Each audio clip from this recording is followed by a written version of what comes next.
Welcome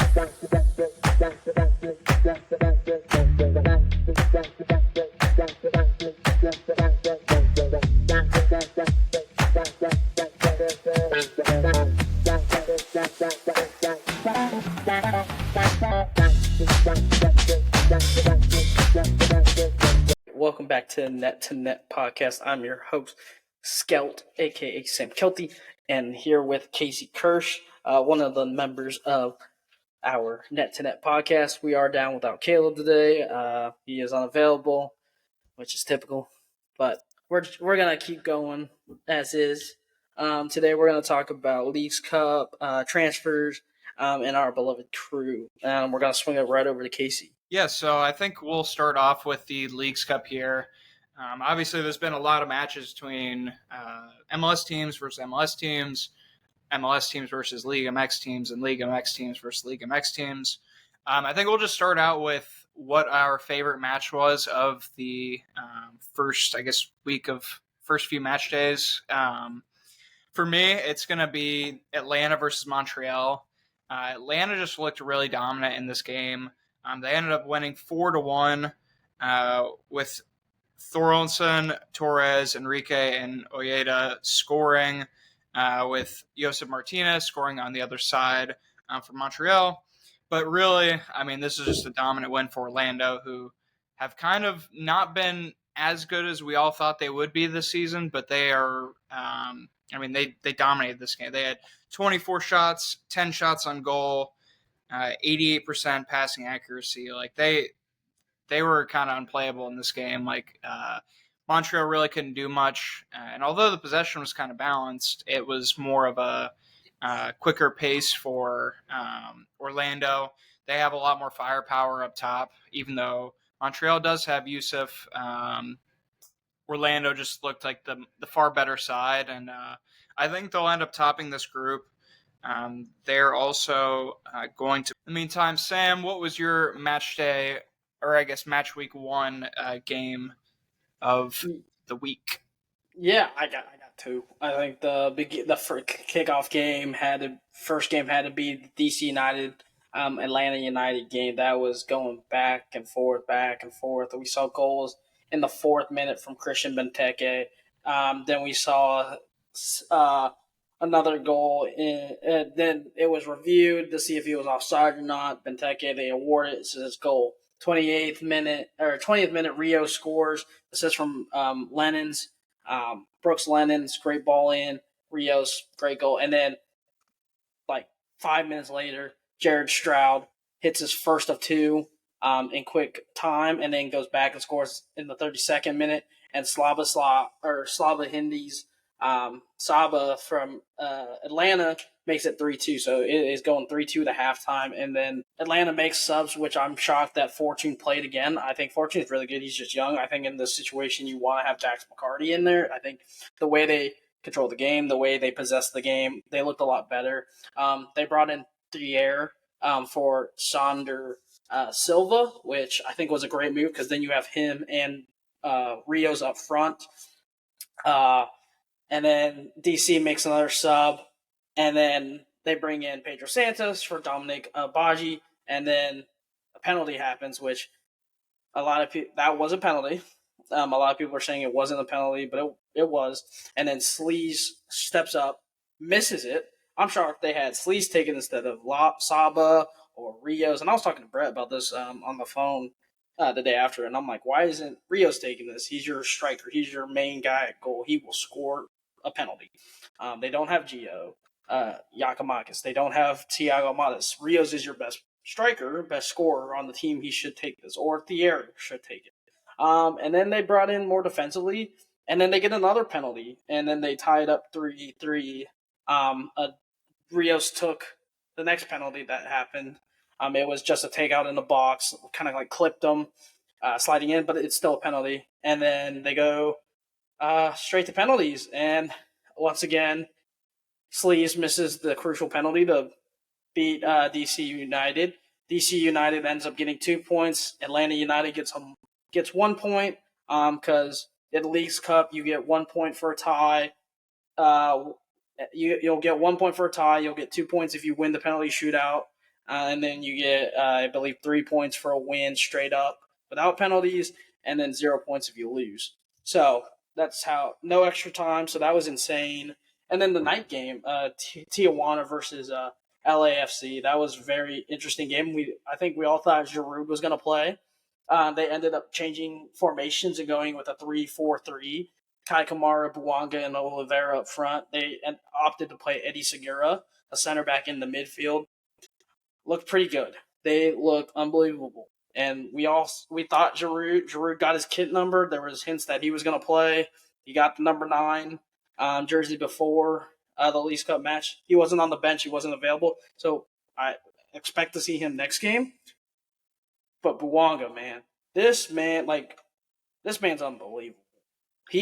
When he takes on players, when he takes 1v1 chances, he is so clinical and he's so good in front of from anywhere from the 18-yard box to goal. He is so dangerous, and he ended up scoring and assisting in this game.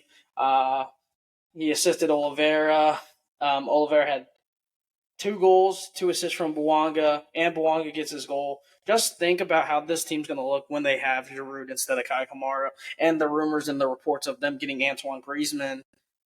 If he comes this summer, it could be. They're going to be unstoppable if they get. Yeah, he can play on the wing. He'll play probably right wing. Buanga back to the left, takes Oliveira's spot. He can play in the middle at Cam. But you have Bogusz, who didn't even play this game, but he's been on fire this season.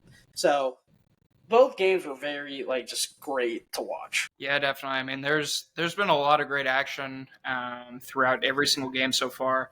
We still have 3 more groups yet to be playing, but I think all in all, it's been a success, just like last year for the Leagues Cup. Obviously, last year was their first season doing it. This season, coming back to it, I wouldn't say there was nearly as much excitement for the Leagues Cup. A lot of the controversy was more with the U.S. Open Cup and why MLS isn't taking advantage of that after playing for so many years and kind of leaving the other clubs in the dust for that. But I think Leagues Cup is going to be as exciting as it was last year. I know it's not Messi's introduction to the MLS or anything, but Inter Miami's still in it. You still are looking at superstars, Luis Suarez, Sergio Busquets, and from all the other squads as well. But if we look at the Columbus Crew, our favorite team, we would play, since we're the only team in the MLS with the bye, we're going to play the winner of the West Pot 4, which is Chicago Fire, Sporting Kansas City, and then Toluca from Mexico. I'll push it over to you, Sam. Who would you like and who would you not like to face out of this group? Yeah, before I answer that, just going back to your point real quick. Yeah, I think you hit on the head. This is going to take U.S. Open Cup completely over. This is a competition. This is a tournament that puts the MLS against Liga MX. And we saw it today. Inter Miami, the reigning champs. We got to talk about them real quick. They are the reigning champions of Leagues Cup. I'm shocked they didn't give a bye to them since they won Leagues Cup. But fortunately, we won MLS Cup. We get the bye. Suarez, this is his first game in Leagues Cup, gets a goal. No Messi. They forget there's no Messi right now because of his injury from Copa America. Hopefully he's back for the next game. I know they're evaluating it day by day. But I just want to point out, so far up until tonight, we have 3 more teams playing. 2 MLS teams play 2 Mexican teams, and then an MLS versus MLS. I just want to say right now, people are talking about how we got dominated in the All-Star game, how MLS we lost 4-1 against these guys who were playing in Leagues Cup.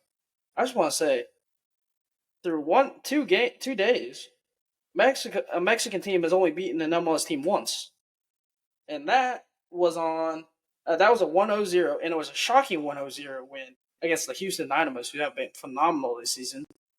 But 1 win out of 11 games. 1 win. MLS has won 11 games, and they've won 1 out of 12. And people are saying that the Liga MX is better than MLS. They're a better league. They have better players. It's just proven why we are better than Liga MX, and I think that is a thing. Let's be real. It was Nashville and Inter Miami in the finals last year. In the last four, it was all MLS teams. So I think Going back to the All-Star game, though, I did end up going to the game, actually. Liga MX, they dominated us. Outside of the first 10 minutes, they were able to play together as a unit, something that we weren't. You could tell we were more of no chemistry, individual players, just kind of trying to show off what they normally do for their clubs, but it just wasn't a gelled unit. I mean, we saw Cucho and Rossi link up a few times, and that's where we ended up getting our goal. But League MX, they kind of were able to move the ball around. They were able to bring it down the right side and kind of dominate that right wing there. But and you see they do have top quality players. Mm-hmm. I think, though, that the MLS is just more balanced from top to bottom. They just have better quality in every position rather than just the top tier talent and then some lower tier talent. And people forget if we look at it, a lot of the players that play in Mexico, and played in the All-Star game, a lot of them have played together for 3, 4+ years. A lot of them are Mexican national team players, so a lot of them play together in the national team too. When you have the likes of Rossi, Cucho, Bernadeschi, Buwanga, who don't play together in MLS and don't play together in international, there's gonna be no chemistry. And I think we all have to realize that they're only playing one game. They don't really care, to be honest. They're just there to have fun, to take a quick break from their MLS hard schedule, because you got MLS, you got Leagues Cup. Some MLS clubs are playing in the Open Cup, like Atlanta United and I believe DC United's one, and a couple others. And then you have their season, which is still going on, and they're taking a break. So I think it's the MLS All-Star Game. I think is more just for fun, more for show, just more for entertainment for the fans and the league, to promote the league, because we've seen them bring over Arsenal and Real Madrid and Bayern and Fulham and all those teams. They don't really. I feel like they don't really care, to be honest. They want to just put on a show and have fun. You saw everybody smiling. Nancy's having fun on the bench. And you got you got coaches, you got players playing like 15 minutes at max, maybe less. I think Nagby played 26 or 27 minutes or something like that. Even still, like, you could tell the Liga MX players, they actually really cared about this game. Like, even being in the game, you could tell that they were fighting a lot more for possession, 50-50 balls. They were moving off the ball a lot more. And when you're kind of not doing that as MLS, they're kind of just there to have fun and kind of just, we're with the other All-Stars that people were competing with week on week basis, like it was a fun thing for the MLS. It was more of we got to show our worth, show we are the better team, better players, and a better league for the League MX. So that's what I would say the difference between the gap there. And League MX, they deserve to win. They had a much better game. They fought a lot harder. And overall, I'd say that hopefully we try more next year, because I think we have better players, but we definitely didn't try nearly as hard as they did. Yeah, and you look at it, it's like Buwanga literally came in the 46th minute, came out in the 66th minute. He was only in for 20 minutes. Yeah. Then that's just one example of many. I just think they're not taking it that serious. They don't want to get injured. Their club teams don't want them to get injured.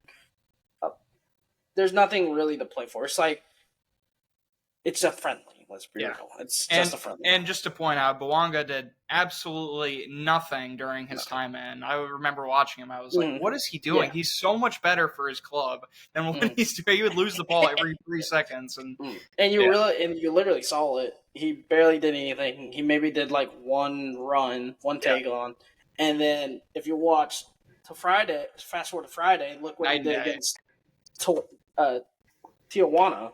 2 assists, 1 goal. Looked unbelievable, unstoppable, unplayable. He was getting in. He beat like 3 players, cross the ball in, goal. The man's really good. But then going back to what you said about the Crew, I just we had to just briefly talk about that league. Yeah, of course. just point that out. And I know Kirsch is a big Liga MX fan, so he would probably want to talk about that even more. But yeah, going back to the Crew. Yeah, you said who was in their group again? Chicago Fire, Sporting Kansas City, and Toluca from Mexico. To be honest, if I would say who I would want to play, would be Toluca, because I think we could beat them. I think Chicago and KC would give us a hard time, because we know them. As a fan, for me, rooting for MLS over Liga MX clubs, I'm gonna have to. I want Sporting KC or Chicago to move on, over Toluca, because I'm a U.S. I always root for the U.S. over Mexico in national teams and in Leagues Cup. I want the MLS team to show why we're better, but if who I would want to play is Toluca. I don't think Toluca is that good. I believe in Liga MX standings, they're okay. They're in fifth right now. That's not terrible. But if we look in the MLS standings, I believe Chicago's 14th and Kansas City's 12th. So yeah, so it's very difficult to say. I think Crew can beat any of these teams. Let's be real. I think we're the best. We're the best scoring team.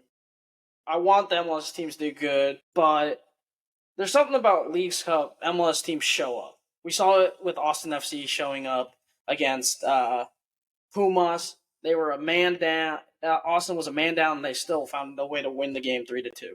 They looked better than Pumas, and Pumas had a full team. And a few of those guys played on the MLS All-Star team, or for the Liga MX All-Star teams like Herta and them.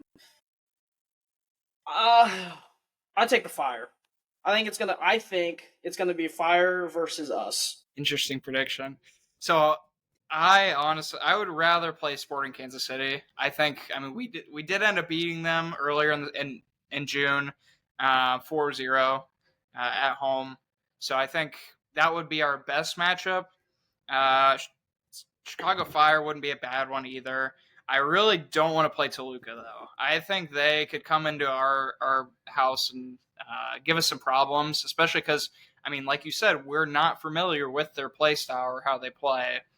And I just don't want a repeat of the Champions Cup with playing Mexican team that we're not familiar with and then end up losing or just not showing up on the day. We beat both Sporting Kansas City 4-0 and then Chicago Fire 3-1 respectively. And I would like to face either of them. I wouldn't like to face Toluca. My preference would be Sporting Kansas City. Both of them are not doing well in the MLS right now. So if either of them get through and play us, we should beat them handily. But if we do end up playing Toluca, I might get a bit nervous. Yeah, on paper, if you look at it on paper, Chicago Fire has a better team than Sporting KC and Toluca. You look at who's on their roster. You got the likes of Shaqiri, who's coming back from the Euros. Hugo Cyphers, Kellen Acosta, Chris Brady, Brian Gutierrez, just to name a few. And then on the Sporting KC side, you have a few guys like Kirby Shelton, Gio Padu, and then you have Toluca, who you mentioned. Yeah, we don't know a lot of, but we are. You forget, it is. I believe it in the knockout run. It's a single game elimination. We are playing at home, so we would play Toluca at home. I feel like we could beat Toluca. The reason I want to play Toluca, I think, is we're playing at home. Now, if we were away, I would probably not want to play Toluca because going down to Mexico, yes. Definitely not. No, that'd be even more so. Yeah. But I think we want to see an MLS matchup. I think, and that it would just show our quality, but it also could show our quality against the Toluca too. So either way, I think out of all the teams we had that we're going to play against, we can beat any of them. I have no problems. Now, if it was like if we got stuck against Inter Miami, that's a different story. Or an LA Galaxy or an LAFC team or a FCC team, that's a different story. Which we'll probably see them in later rounds. I think that's what the league wants. So that's why they didn't put us against them. They gave us a couple good teams, and I'm not 100% sure, but I think whoever wins League's Cup might be a viable play to play in Club World Cup. So there is a chance that the Columbus Crew could jump back into the Club World Cup because technically in the Club World Cup, we since we're hosting it, we still have one more team to put in it. But I know it still hasn't been determined which one we're getting. It just says to be determined. I don't know how they're going to pick the last team. I think they want Miami in it. Let's be honest. Mm-hmm. I mean, but if we won the MLS Cup last season, and we got to the final of the Champions Cup, and we win Leagues Cup, how are they going to leave this out? Like, seriously, that would prove that we are the best in the MLS at least, if not the second best in all of either Mexico or U.S. So and right now we do have one MLS team in the Club World Cup, and that is the Sounders because they did win they won Champions Cup in 2021, I believe it was, or 2020. I can't remember exactly, but they still haven't announced the winners because they are still waiting on. I believe everybody's been picked except for the host country, if I'm not mistaken, because I believe the CONMEBOL teams have already clinched. I believe it's River Plate and I believe another team. So it will be interesting to see how they pick it. I know they haven't said who they're going to take, which is going to suck. Imagine Columbus versus Real Madrid. Oh gosh, that would be scary. And we went Cucho hat trick, just like we saw against Villa. Yeah, that could be interesting. Well, all right, we can transition over to that game real quick. I was going to say real quick, I feel someone did tell me that I can't remember who actually told me, but they thought they saw something. I forget who it was, but it was going to be Leagues Cup winner versus MLS Cup winner determines the host. I'm not 100% sure if that's correct. I'm trying to look for it. I can't for find this season. To whoever will be in Club World Cup. Yeah. Which I can't figure out how if they're going to even pick someone yet. Which I think it should just go to the MLS Cup winner, in my opinion, because we are hosting it. I think so too, but I mean, they probably just want another game where they can make money off of. Let's be real. Probably. Yeah. Probably. Just going back to the Crew real quick. We did end up just playing Aston Villa this past weekend. We ended up winning 4-1 at home, and although they only had, I think it was 4 starters playing, and mostly people who aren't really going to get minutes during the regular season, we still ended up beating them with Cucho Hernandez scoring a hat trick in 44 minutes. He looked unreal in that game. Pau Torres couldn't stop him, and neither could the rest of their defense, and especially their goalie, who looked like he didn't know what he was doing. But yeah, Cucho, I'm scared, man, because I think there's going to be a bid here soon for him from a European club. If it's not Villa, it's going to be someone else. But there were definitely people watching that game, and the form that he's in right now, you think he could play anywhere, really. Like I would be surprised if there's no bid upcoming in the next few months at least. And then if he gets sold, it's going to be a heartbreaker because people don't want to admit this yet, but he might be top 2 players of our club all time. Like production wise, I think he could be right there. Now that's a hot take amongst Crew fans, especially because he hasn't been here forever. But if he continues this up for a season or two, but even now, like I think he still is in that conversation. Yeah, going back. Yeah, Kirsch was at that game. Would love to have him on and talk about it. He saw it in person live. He talked about an Aston Villa team that's pretty much playing in Champions League next year. Finished 4th in the league last year. they played a good amount of starters or players that are going to be a part of this new team going into the Premier League season, which I can't wait for Premier League to start next month, which will come out with an episode for our new predictions and stuff like that. But you have they played Leon Bailey, they played Ross Barkley, they played Benachera, Samuel Ling Jr., Pau Torres, Alex Moreno, and Morgan Rogers, and Cam Archer. 8 players that will probably contribute to the starting lineup or to a bench role in this Aston Villa team because they're going to play multiple positions. And you talk about, especially Rogers and Linga, especially with them selling Moussa Diaby, who wasn't here because he's leaving to Al Etihad for about $50 million. So Aston Villa's got $50 million to play with. Good and show. We'll mention that later. Yeah, you talk about Ian Matson came in, and Diego Carlos and Digne and all those guys off the bench, and their new signing Onana came off the bench, and Jaden Flanagan, and the Crew go out there and beat them 4-1 with Cucho, who first half hat trick. First half. Well, technically first half because it was in the 45th minute. But still, in the 14th minute, 39th minute, 45th minute, Cam Archer scores in between between Cucho's 2 goals. But like you said, Cucho, he's an unbelievable player. He could be one of the best we've ever seen play for our team. And then we also got to see Cham Boss, who finally played, and he looked very good. He controlled the midfield. And he got his goal. He played attacking mid in France. I believe he came from, if I'm not mistaken, Saint Etienne, who just got promoted in the Ligue 1.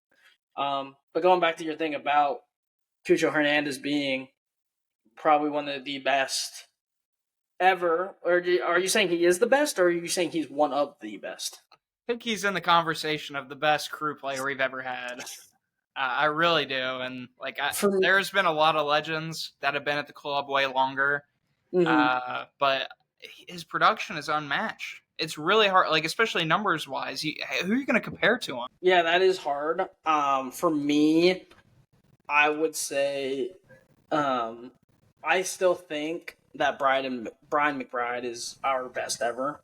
He was so good. That's why I said top 2, because he's right there too. I mean, 79 goals all competition. He had 62 alone in the MLS. He had 62 goals in the MLS. He had 9 in the playoffs, 8 in the Open Cup. In Cucho, he has 38 MLS goals, 5 playoff goals to equal to 48, which, yeah, you can make an argument that Cucho could be our best. I think Brian McBride's still ahead of him. I would say you can make an argument for one of the legends of our team, Jazzy Zardes, what he did. I don't think so. Scoring wise, from scoring. I can see Zelarayan in there. Zelarayan, I believe, could do it. Zelarayan was an absolute, what he did for the club. 42 goals, 23 assists, all competition. You can make an argument for Federico Higuain. He kind of blazed the trail for that. Mm. And then maybe not scoring numbers. He is scored more than him, but you could make an argument for Skeletto, who brought us our first championship under Ziggy Schmidt. Jeff Cunningham's up there. Scoring wise, there's no Hayduck, man. Frankie Hayduck, he's a club legend. Still goes in every game too. I think Frankie Hayduck will be the all-time Crew. No one's gonna pass him in influence-wise, just because everybody. He's the favorite. We'll put it that way. He's definitely he's not the best, but he's probably the favorite. Yeah, he's definitely. I would say him and maybe Will Trapp might be the 2 favorites. Because I know a lot of people love Will Trapp because he's a homegrown talent. It's true, but he played as a hand. He left in his prime. He didn't stay. Well, they traded him. Yeah, we got rid of him. We got rid of him, but he still did. If he was a lifelong Crew player, he would have been more than Frankie Hayduck, I think. But he's not, and he didn't. No. So the weird thing about I think Trapp is, yes, he got traded in the expansion to Inter Miami. We traded him away because it was time to move on. And there's always a time where you have to move on. But you think about it, I think he's one of the fan favorites just because He's born in Columbus, Ohio. He played his college at Akron. He went to school in Gahanna, and then he plays for the Columbus Crew. He signs as a homegrown talent for the Crew, fourth homegrown signing ever in our history, and takes over the captaincy. He was vice captain, literally his second professional season behind Parker's. And then once Parker left, he took over the captaincy at a I'm not young taking age. anything away from him. I'm just saying No. he's not at that level of favorite player. I think Frankie Hayduck was just around too long, and he's still been around. Yeah, I think.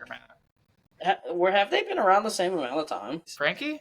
Frankie's he was around a long time, and then he still goes to every single home game afterwards. Yeah. He hypes up the fan. He hypes up the Nordic before every single game. Like he's staying in the Huntington Lounge, meeting fans every single game. Like, well, the problem with Trapp is he's still playing. That's the thing. Right. Trapp's still playing. But so do you think he's going to have the same impact after his career? No, I don't think he'll be hyping up the crowd and everything like Frankie does. But I think I don't think he'd be at the games because he's from Columbus. He's probably going to want to stay in Columbus once he's done playing, and I think he'll be at games all the time. I think Trapp should get his number retired. He is ninth. He was the youngest captain and serving at the Crew at the age of 21. Him and Higuain should get their numbers retired, I think. With Hayduck is already retired. I think those two are the next two to go up in our banners. You think Will Trapp should have his number retired? I think Trapp, for not winning an MLS Cup with us, what he did for the Crew, I think he should. I'm going to disagree with you there, bud.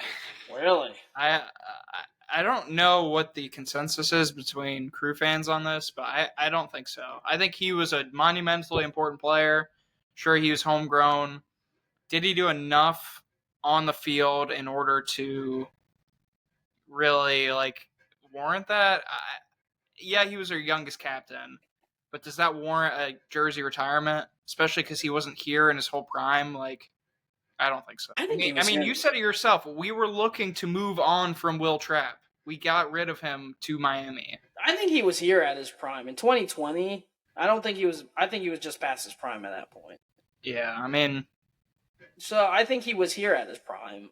He's still doing well for Minnesota. He played for Miami for a bit. I mean, and he's their captain he was their captain in Minnesota now. Yeah. For the last couple of years, but you look at it though, I think he does because what he did for the team and the team around him. The team, if you put him on this team right now, he would be so good. The team that he had didn't have better teams. He didn't have. If we still had Morris, he's not starting on this team. Oh well, yeah. No, not on he's this not team. starting. Not on this team. But if we didn't have Morris and we brought him back, I think he would fit in right now. Right now, is he starting over Zawadzki? Over Jones? Jones doesn't start. Jones hasn't barely played. He's starting to get more minutes now that Morris is gone, though. I think he's going to fill in more of a role. He's more of a bench role. Jones comes off the bench. No, he's been off the bench, but I think he's going to start getting more game time. No, because the fact that they went out and signed Shambost and and traded for Z Jackson. Oh, Z's going to get the minutes. That's what. Yeah, they both play center mid and attacking cam. Derek Jones is not going to get in that midfield. He's already behind. He was already behind Matan and Zawadzki when Morris was there, and then you bring in these two guys. He's still going to be behind. So no, he's not going to. No, he Trapp. I do think he is underrated though, for sure. Yeah, I think he's underrated. He doesn't fit. He needs to play in a 3. He needs to play in a 3 with a low block. When we don't play that, we just play with 2 attacking mids, and it's really Rossi and Cucho at the attacking. I think if there were to be a Nagbe injury, he would be a good replacement. He would, I think, but I don't think he'll put him in. I would say you can give a shout to Nagbe. I think Nagbe will get his. I think Nagbe would get his jersey retired. He did win a championship with us. I mean, he won 2. 2, yeah, exactly. Because remember, he didn't play in the first one because he had COVID, and Aiden Morris was the youngest player to start in that game. But yeah, that's why Aiden Morris was my favorite player before he left, and then he just. True. I'm happy for. I'm yeah, happy for him. I am too. But, He's gonna do great things in Middlesbrough. Definitely gonna watch some championship football. That's gonna be fun to watch. But yeah, going back to your saying about Cucho being the best ever, I still think he's not there yet. I You think think he Brian. still has more to prove, more Yeah, time to put in, more goals to score, and I think his stats just need to be up there. He's got the trophies, and if we were just basing it off of trophies, I think he would have been in. He'd be in 100% as the best. I But think he's led us to a more dominant side than we've ever had in our yeah, I think we have a whole dynasty. franchise. I think we have a dynasty with this team if we can keep it. Like you said, there is a chance that we sell Cucho after this season because we tend to do that with our teams. We tend to sell players when we probably shouldn't, but time after time, the Crew has showed why we do it. I know a lot of people were mad that we sold Zelarayan and we brought in Rossi, and we still want to chip without him. And now we sold Morris, who was our upcoming draft. Yeah. He was our upcoming player, and we replaced him with Boston, and Zawadzki, and we've been fine ever since. Yeah. I would say we have the best attack trio in the MLS right now. Christian Ramirez, Rossi, and Cucho. People are gonna say Inter Miami, but no, they have two, and without them, their goals really don't happen. Without Messi and Suarez, and we've seen it before. We went to the FCC game and we saw that there was no offense.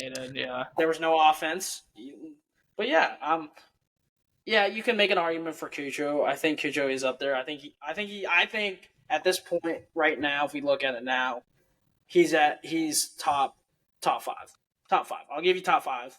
If we win another MLS Cup this year or Leagues Cup, we'll go over the full list here soon. I want to hear your actual rankings because I think he's probably number 2. Yeah, you can make it up.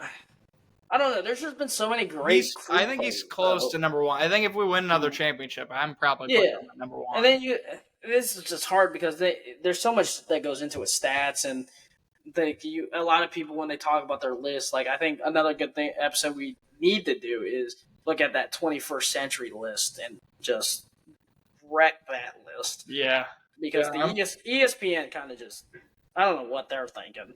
I hate to say it, but that list was terrible. I think we could do a better list. But there are so many players that contributed to the Crew's success, like the likes of and like defenders and midfielders that don't have the assist numbers, but do a lot. Like Chad Marshall, our all-time appearance leader. He was a leader for a long time. Eddie Gavin on the wing. Josh Williams was a mainstay in our team, leadership-wise. A lot of people sleep on Justin Marin, what he did for us. Ethan Finley, what he did for us. And Jeff Cunningham and Mike Clark and all these great players like Edson Buttle. But yeah, I think at one point we do need to sit down and figure out who are the best Crew players and who are the best going forward. Yeah, I'm definitely down to make a list. I think we'll have to have Caleb on here for that, and we'll make a list and we'll debate on that. But we can move over to Europe, where we look at some transfers that have happened since the last episode. I think we'll start out with one of the headliners since the last episode, in Manchester United of Lenny Yoro, the 18-year-old center back. Bought from Lille for £52 million or $65 million, which could rise to £59 million with potential bonuses and so on. He actually, which is crazy, I feel so bad for him. He already got injured here playing in the United States against Arsenal. It seems like he might be out for a good amount of time already. There were some interviews done, with Ten Hag, and he seemed pretty worried that he might actually be out for a good amount of time, as well as Rasmus Højlund. But Sam, what are your thoughts on the Euro signing, and what do you think he can bring to Man U that they really haven't had, and especially after letting Rafael Varane go as well? What's he going to bring to this team? He's going to bring dynamic, and he's going to bring some youthfulness to the squad that I think They needed a change of scenery. I think their center backs were, a lot of them were stopgaps, just short term. We thought Harry Maguire was going to be something. He ended up just falling off. He hasn't looked great since the Euros in 2020, which played in 2021, but still called the Euro 2020s. And they needed to find that someone with Lisandro Martinez, the partner up, someone big, someone physical, someone strong, someone fast. And Lenny Yoro fits that bill. And they're probably gonna sell Lindelof. They'll probably keep Maguire as a backup. They re-signed Johnny Evans as a backup, but Lenny Yoro comes and fits that mold. I think him getting hurt now, I think will fast track United to go out and sign De Ligt. De Ligt's already given his green light to be signed. Same with Maserati from Bayern Munich. So look for the defense to be upgraded. Juan Bissaka's probably on his way out. Going to probably West Ham or Fulham. Most likely West Ham, since West Ham aren't signing Maserati anymore. But Ten Hag needs to bring in players that can play. Lenny Yoro fit the bill. De Ligt fits the bill. Maserati fits the bill. Now, is Ten Hag just buying these players because he's played with them? He's used these players before at Ajax. And we've already seen him do that with Anthony, and Anthony's just been terrible all season. Is this going to work out? I think De Ligt, Onana was inconsistent last year, and he had him at Ajax, and he was great for Inter, comes over to Prem, struggles. Is this going to be another situation? I don't know. But if Lenny Euros didn't get hurt yesterday, I think it was a great signing. And he's going to do something. But if he's not, if he's going to be out for a while, then United need to pivot quickly because the season's almost here. Yeah, I mean, I think they really need some youth in that back line. They kind of were in the rhythm of bringing and keeping older center backs. I know when they had Lisandro Martinez, he was kind of a breath of fresh air, and the energy that he brought into the squad, although he did have multiple injuries, he kind of is that leader that they kind of need, the energy, the I don't know, kind of the prime of their defense, I guess, the kind of what they all look to, I guess, motivate the rest of the back line there. But I think Yoro, he's going to bring in athleticism, obviously. He's quick. He's going to be able to defend well. He's physical. He's young. So I think he's going to have plenty of room to grow. Ten Hag should be playing him a good amount just because, well, one, the price tag, and two, because he already is very talented, even for just an 18-year-old. I know your club, Real Madrid, was also looking at him. They decided not to sign him this summer. We're just going to wait for his contract to run out. But it seemed like, from what was reported, Lille was saying, either you sign for Man U this summer or we're not playing you the entire season. And for a player that's 18 years old that's trying to gain more footing, gain more experience, it kind of is a no-go. It's just not an option, really, to sit out for an entire year, even if your dream club is Real Madrid, or if you really want that move. As soon as Real Madrid said no, I think the choice is clear to go to Man U, and who knows, maybe he'll just go there when he gets into his prime. We'll see what happens there. But I think he has a chance to blossom here just because he's so young and already talented. But we can move over. So that was our transfer that happened. A transfer that we're looking forward or could be happening. Nico Williams is still on the market here. He's still with Atletico Bilbao. PSG have also entered the race now, fighting against Barcelona. My squad and bringing in Nico Williams are both negotiating with him. But the fear amongst Barca and Barca fans right now is that PSG will pay them more than the release clause, which just kills me because we finally get the cash in order to bring him in.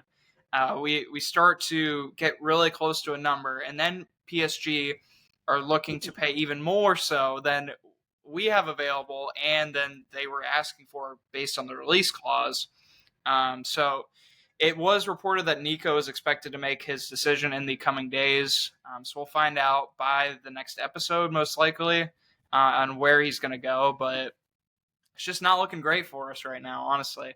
I know he is on vacation with Lamine Yamal, so that's something good at least. And I know he's supposed to, reportedly he really likes Barcelona and the project that we're building. So I hope he chooses project over money. But when PSG is throwing triple the salary at you, I mean, it's hard to turn that down. So I guess, Sam, what are your thoughts here? I mean, Nico, is he going to choose money and PSG and more of a star role, or is he going to choose Barcelona with projects and I guess starter role and crucial player? With Nico, it's hard to tell. He's got options. He can stay in La Liga, and he could just stay at Bilbao too if he really wanted to. He can stay in La Liga and play with either Bilbao or Barcelona. He can move to France, in Ligue 1, or he could go to the Premier League because Arsenal and Chelsea and I believe Tottenham are interested in him. I don't think he goes to the Premier League just because his style and the way he plays doesn't fit the Premier League. I feel like he would just get injured too much, and we saw that a lot with guys like in that play certain styles, like Pulisic and Rafinha. They like to take on players. That doesn't really work in the Premier League. So I think the Premier League is out. I don't think he goes there. Now, PSG, on the other hand, if you want guaranteed Champions League football every year, and at least one trophy every year, you go to PSG and you take the money.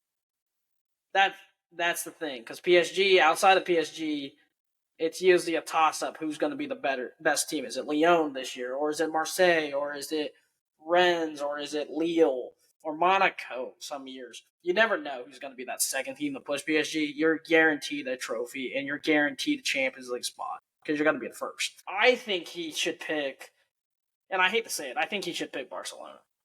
I think the style of Barcelona and the way they play, you can start him at left wing and you don't have to play Gavi out wide anymore. You can bring Gavi back into the center where we've seen him do phenomenal things. Just can he be more disciplined? That's the thing. Can Gavi be more disciplined? Because he has a history of getting sent off a lot and having a temper. But I think Barca really needs this signing because they need to be able to compete with Madrid. In Madrid, Atletico Madrid needs to sign a new striker, which they fell out of the Dabrowski race. He's going to Roma probably. And then you have Real Madrid who've signed Mbappe, Endrick. They have Bellingham. They still have Vinny, and they still have Rodrigo. Nico pushes pressure on Real Madrid. I don't think this takes them to the top of Real Madrid, but I think this helps. So I would say go to Barca or stay until your contract's out with Bilbao and then go to Barca. I don't think you move to PSG. I don't think PSG, you're going to go play decent football and then get knocked out of the Champions League in like anywhere from the round of 16 to the quarters. Yeah. They don't usually make it past the semis. They did once, and that's just because they had Neymar and I don't even know who else they had. Zlatan or whoever. But yeah, no. Yeah, Cavani. Yeah, so I mean, I completely agree with you there. I think he should go to Barca. If he doesn't, he should stay at Bilbao. But I hate to say, I think we need the signing. I think he would just be such a great fit with our squad, and we need the flair on the left that we really haven't had since Neymar left. I mean, we tried to bring in Coutinho. We had Rafinha, who didn't he played well last season, but it was more so on the right than the left. And now Lamine Yamal taking over that right wing. We really need him and Nico to grow together in order for our club to be able to compete with the likes of Real Madrid, who just brought in arguably the best player in the world on a free transfer. But you got to remember that Nico was a better player at the Euros than Mbappe was. Lamine Yamal was a better player at the Euros than Mbappe was. And club is obviously going to be way different. But I'm just saying that gives us the hope that we need in order to fight for this team and for the team to fight for us, and just kind of collectively with the new Hansi Flick signing, just compete, try and win as many trophies as possible, compete for the league every single season, try and make it as far as you can in the Champions League, get a Copa del Rey, win a Spanish Super Cup, things like that that we're accustomed to seeing. And honestly, if we don't bring him in, what are we going to do? Probably nothing. And that's the scariest part. Probably nothing. I know we're looking at Danny Olmo. We just sent in the second bid as well. Apparently, we do have the money for both of them. It's Do the I really registering want part. Olmo as much as Nico? Not even close. Not even I close. don't. What I've read and what I've listened to and what I've heard from sources is they have the money, but they don't know if they can register the players. That's the problem. We have to sell someone. That's the thing, Yes, yeah. because La Liga is a sell by league. So you sell a player, you can buy a player and register them. That's the problem. There is talks about them not registering Ronaldo because he's going to miss the first half of the season with surgery, which will keep him out until December, January, which could be a smart move in the long run. But then you run into the issue of you get to January and December and you can't register him still. That's the issue that Barca's going to run into. I think with that, there's pros and there's cons to what they're trying to do. So they have to sell, and the problem is the players they're trying to sell, no one wants. You're talking about selling Longley, who's been with the club forever, and you can't cut him, and you can't take that buyout. So you got to sell him, and no one wants him. It's a bunch of loan deals the last few years. Ansu Fati's probably going to get sold, but no one wants him because he's been injury prone the last 2 years, and he really hasn't performed. Do you call it? Do you cut ties with Lewandowski? There was reports earlier in the year that they were looking to move on from him to shed the wages off him by selling him. There's that. Gundogan is another player that they brought in last year who's on a ton of money. He's been linked with a move to Galatasaray and Fenerbahce. So Barca just has to figure out what to do, really. And Real Madrid has their own problems. They have no center backs outside of Eder Militao and Rudiger, so we need to sign someone. But because Alba won't be back until January, which is going to be painful. So yeah. Right now, both teams need to. I think Real Madrid is slightly doing better than them because they are able to make these signings for free. Barca, on the other hand, isn't able to. Well, we say free, but it was really 150 mil. I mean, for that signing bonus. Yeah, the signing bonus. But you're putting it very nicely in the spot of a Barca fan because we are in not a great position right now, just competing wise. On the field, we're not even talking about financial. Just on the field, we are not as talented as you guys are right now. No. However, if we bring in Nico and he gets better and he becomes world class, and Lamine becomes world class, then and Pedri continues to grow, and Gavi continues to grow, Kubarsi and Balde, and we have all these young players that continue to grow. I mean, we picture that in our head where they should all be getting better. And now Real Madrid have great young players as well that are going to continue to get better as well. But if our players are able to gel together and play that Barcelona philosophy, the Barcelona way, we have seen it before. Now, there is no Lionel Messi, but we've seen other players like Ronaldinho dominate La Liga. Now, can Lamine Yamal become that superstar that we all expect?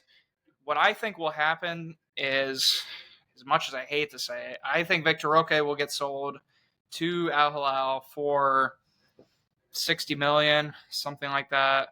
I think that's generous. How much they're going to sell? I think it'll be 50 or 60 million. I don't think Barca will sell him for less than that. According to what I'm seeing, is Barca will accept $30 million for him. I hope not, dude. I really hope that's not the case. I think he's worth more than that. I think he should stay and grow, but it's probably not going to happen. Nico Williams is much more of a priority right now. And if we have to sell Victor Roque for $30 million, $20 million to get Nico Williams, we're going to do it in a heartbeat. It's just how it is. Lewandowski will probably be gone after this next season. He's the No, top-rated player, or he's the second highest-paid player in the whole league. Him and De Jong are both paid more than Mbappe on a free transfer. How which crazy is that? Which I think Barca needs to this season. Should have probably started last season, which I think they thought Roque was the answer, to find that Lewandowski replacement. They need to start now before it's too late, because Real Madrid did it. They got rid of Benzema and they used Joselu for a year, and they used Vinny up front until they could get Mbappe. They need to start doing something quick. They sold a young, promising striker, Marc Guillet, to Chelsea. Was that a smart idea? Probably not, Well, because he showed promise. Yes, you just signed Paulo Victor from Girona on an undisclosed deal, striker. He's 16. He's 22. Is he gonna fill the role? Probably not. So they just have to figure out something. Yeah, I think it might be a seller's market for Barca over the next 2 years. I think we'll end up getting rid of De Jong at some point too, because I don't think. I mean, it's been a saga over the last 2 summers as well. He's paid way too much. Is he going to take that pay cut? He's never wanted to. So it's only a matter of time before either one, we sell him, or 2, he reduces his wages. So, But I think he won't reduce his wages. We did offer him the contract, so he does deserve it. I'm not taking anything against him. He's been a top player for us for every single year he's been here. So he deserves every dollar he's getting, but he is still overpaid at the same breath. So I think he'll end up getting sold probably next summer or something like that. But Lewandowski will be gone, and eventually we'll have a manageable wage bill like most other clubs do. Yeah. Yeah, I think just to wrap everything up, I think you'll see Rafinha leave this summer. I think he leaves. Ooh. I think they sell him. So, yeah. I think they sell him. I think they sell him to get Nico Williams. I think they use that money they get to bring in Nico and Danny Olmo. They're probably gonna sell Rafinha. I think what will happen. I hope not. He was one of our best players last season. So, but who would you take, Rafinha or Nico? Who are you taking? Well, I'd take Nico, but exactly.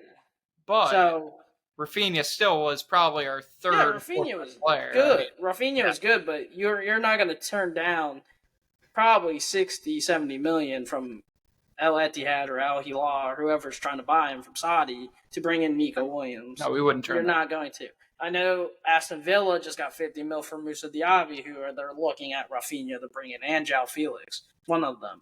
So yeah, I think Barca needs to find something, and hopefully soon, because then they're going to struggle against the big boys of La Liga. We're going to keep Ferran Torres, which you probably should have cashed in on him. We should have sold him last summer, but you should have. Yeah. Anyways, thank you all for watching the Net to Net podcast here with Skelt and I. Please follow us on all of our socials. If you enjoyed the episode, give us a like, follow, and subscribe. Listen to us on Spotify as well. Follow all our socials, Instagram, Twitter, and so on. And Skelt, anything else you want to add? Yeah, hopefully we'll be back next week on Sunday for another episode. We'll definitely come out with basketball after the group stages of the Olympics. Kind of what are our thoughts, how the team's doing. And then just one that let everybody know that we are almost to August. College football, NFL football podcast will be back soon. I'm definitely gonna probably next week or the week after probably start doing college football, or actually probably this coming weekend. Probably doing some college football previews, and then later on in the month, once preseason starts for NFL, I'll be doing those. But training camp has begun this weekend for NFL, and then college football we're probably like 2 weeks away, 3 weeks away from college football. Yeah. So I can't wait. New teams are in new conferences, so be ready. See you guys. Peace. See ya. Peace.